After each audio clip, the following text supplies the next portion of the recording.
So let's say we have a patient who's coming into your clinic and everything they say, it's making you say, okay, heart is definitely involved here. So they say, hi, Dr. So-and-so.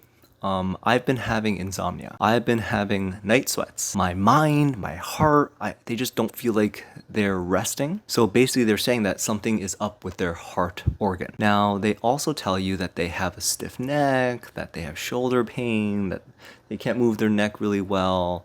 And lo and behold, on the board exam, it might say something like they have an issue along their small intestine channel. Or they may say that they might put a landmark, like above their crease of their shoulder. So here's where the divergent channel can come into play, because a divergent channel treatment would perfectly treat this issue, because you have a heart and small intestine issue going on, which is this interior-exterior pair, and they have some form of imbalance between the two. So we have this heart with the anxiety or the restlessness, and then the insomnia, the night sweating, and then we have these issues going on along with the small intestine channel. So we know that this is the case for the divergent channels in that way.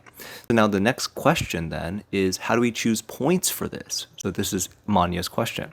So in the easiest way is we have to know point location. And basically we would always start with the source, which in this case, the root of the problem is the yin side of things, which is the heart. That's the patient's main complaint. And so we have to dig into our knowledge of point location in terms of where is the divergent channel? Where is the divergent channel of the heart? Where does it separate? And we know that already with divergent channels, they will branch off at a major joint. And so for the heart, this divergent channel actually branches off right at the axilla, which is under the shoulder. And so how do you know where the divergent channel areas are? So in my schooling, we use the Deadman textbook, which it shows you where each divergent channel separates, and the Zhangfu of where it enters and where it rejoins.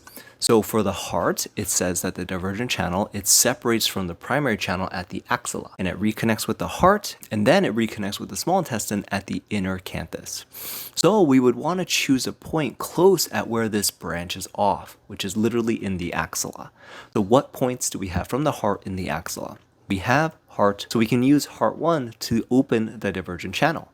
And this gives us access to all the divergent channel benefits. Intestine,